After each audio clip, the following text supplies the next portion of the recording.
Welcome back! Today I'm going to show you how I went from this image to that image in Photoshop.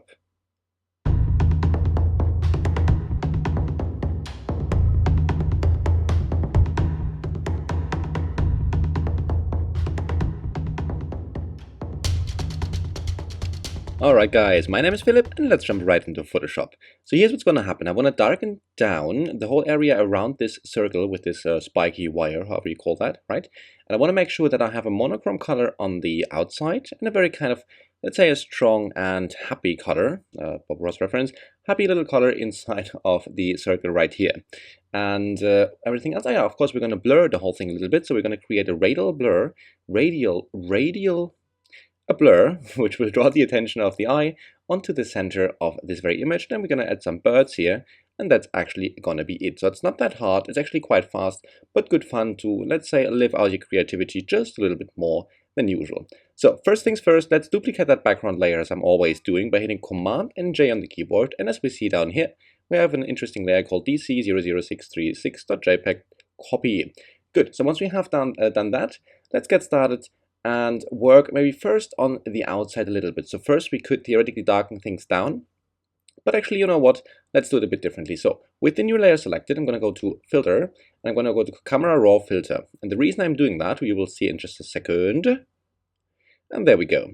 So the whole thing looks a little bit dull, right? Because everything is out of focus except this ring here and whatever stone was in the same layer of that brick wall right there.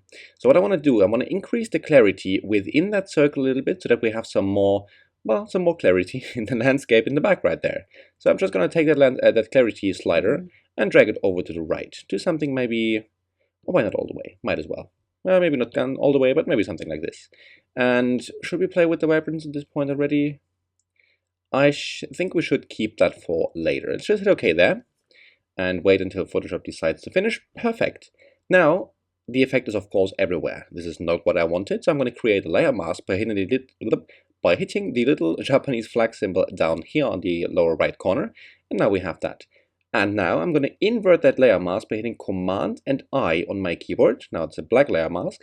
If I hit B on my brush, I get my B on my brush. If I hit B on my keyboard, I get my brush, which I had already.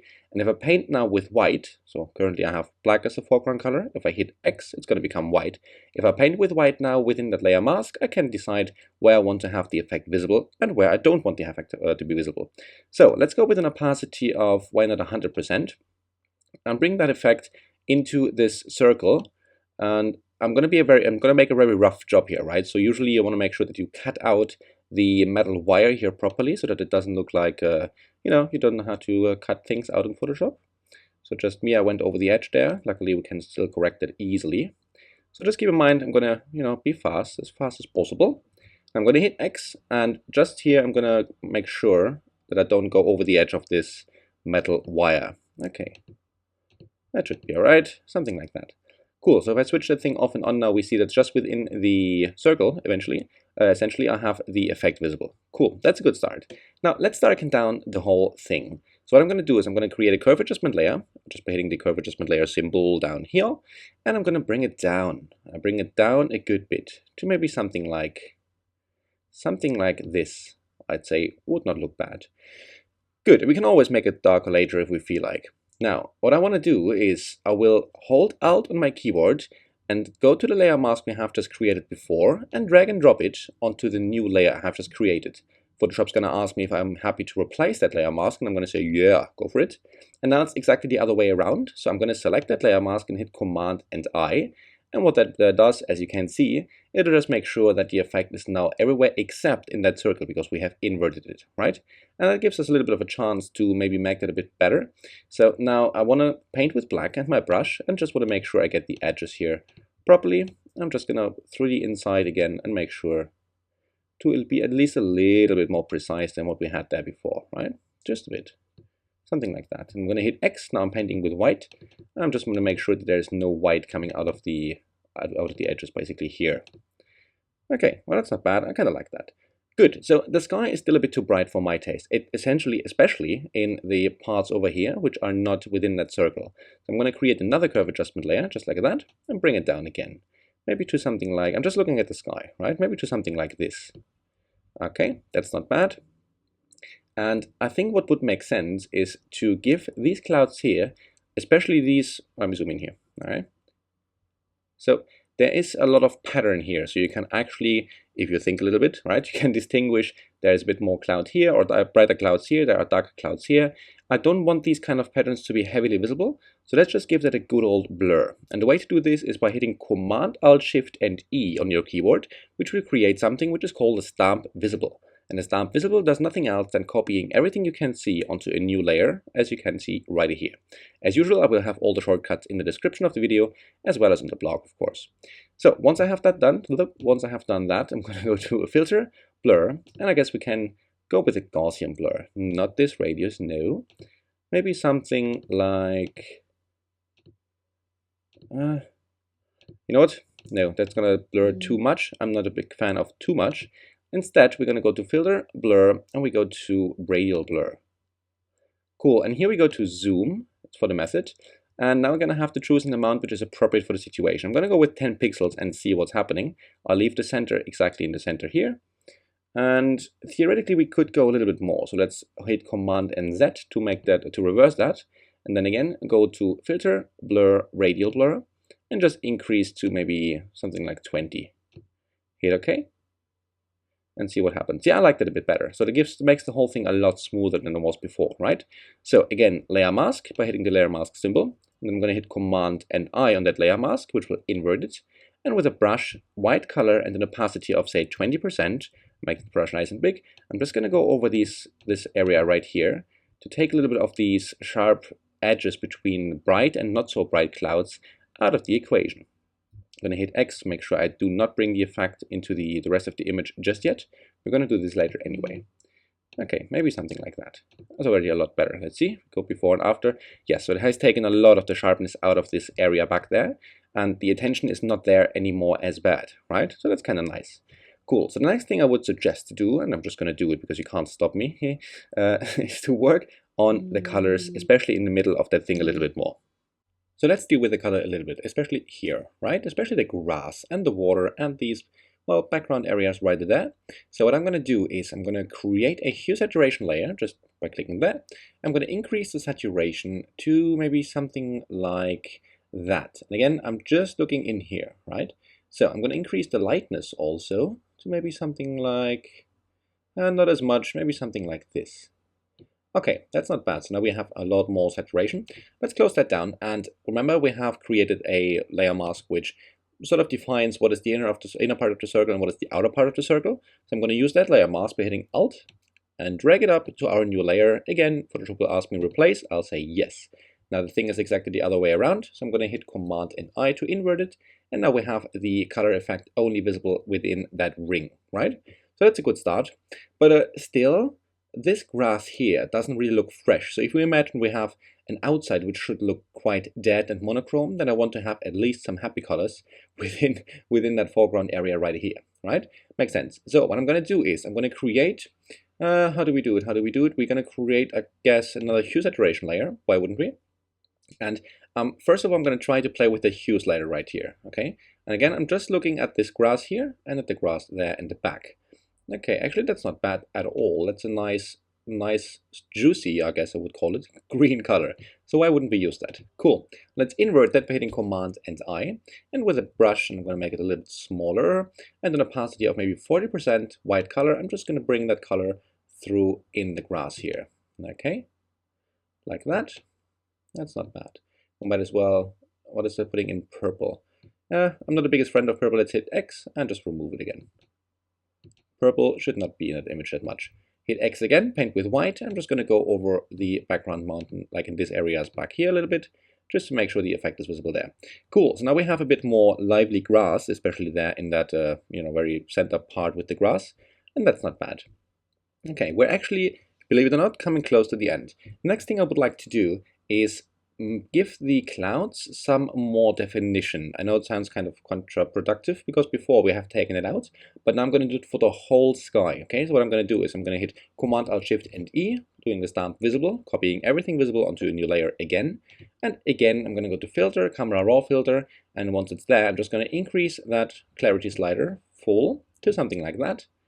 And again, I don't want this everywhere, but now we see if I go before and after and you concentrate on the sky areas, you'll see that there is a lot more definition to these clouds.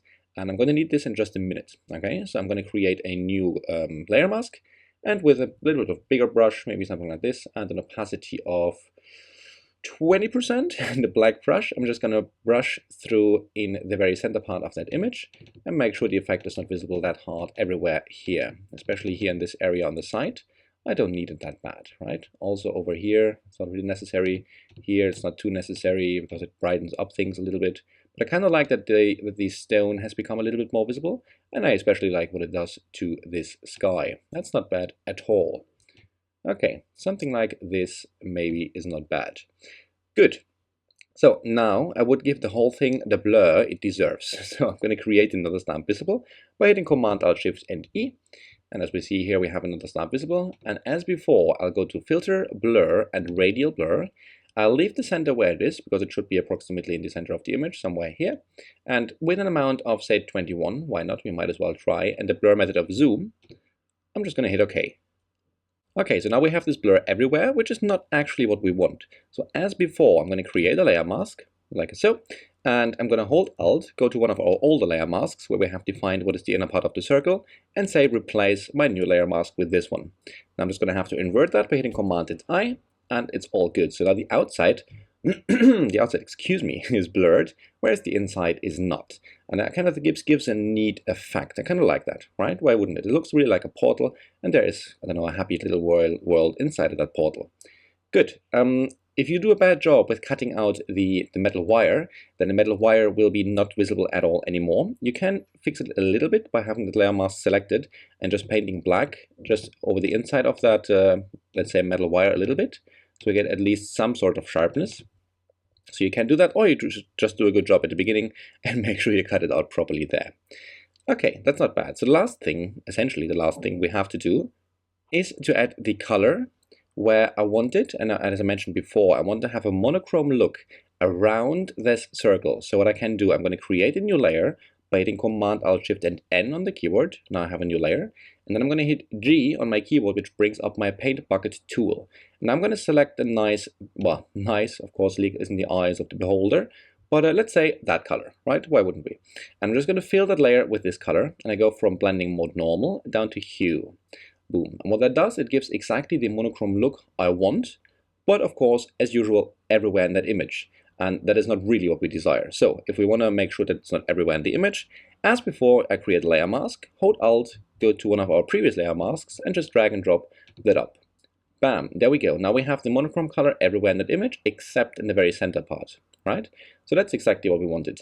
And thinking about it, I'm going to remove the blur a little bit with a brush again from the wall on that side here, just with an opacity of maybe 20% or so.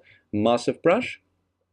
Actually, we should maybe put that down to 10%, something like this, so that the stone wall is still a little bit visible, right? Because I like that kind of, something like that. Okay, that's a neat effect.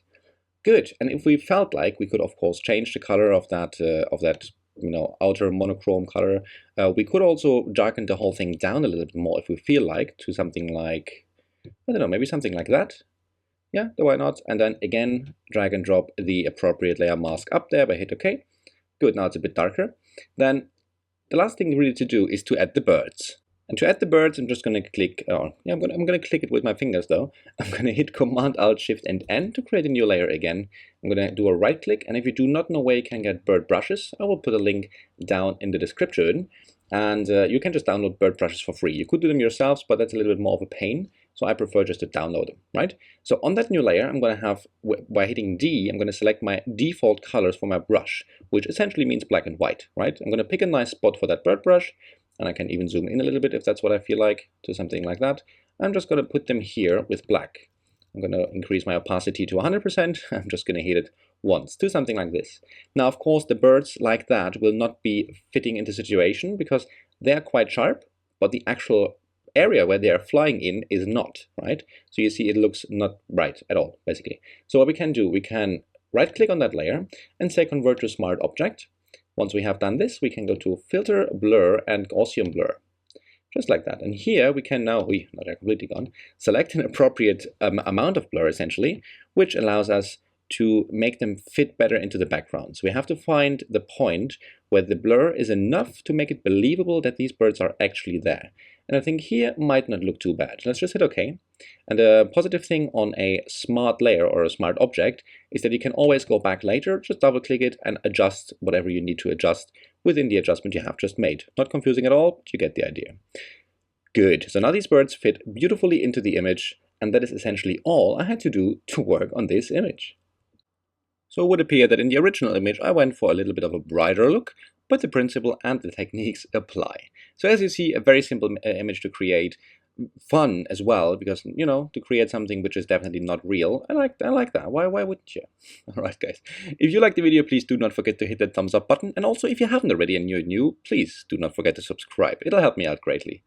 And other than that, I shall see you in the next video, and, you know, have a good photoshopping time. Bye!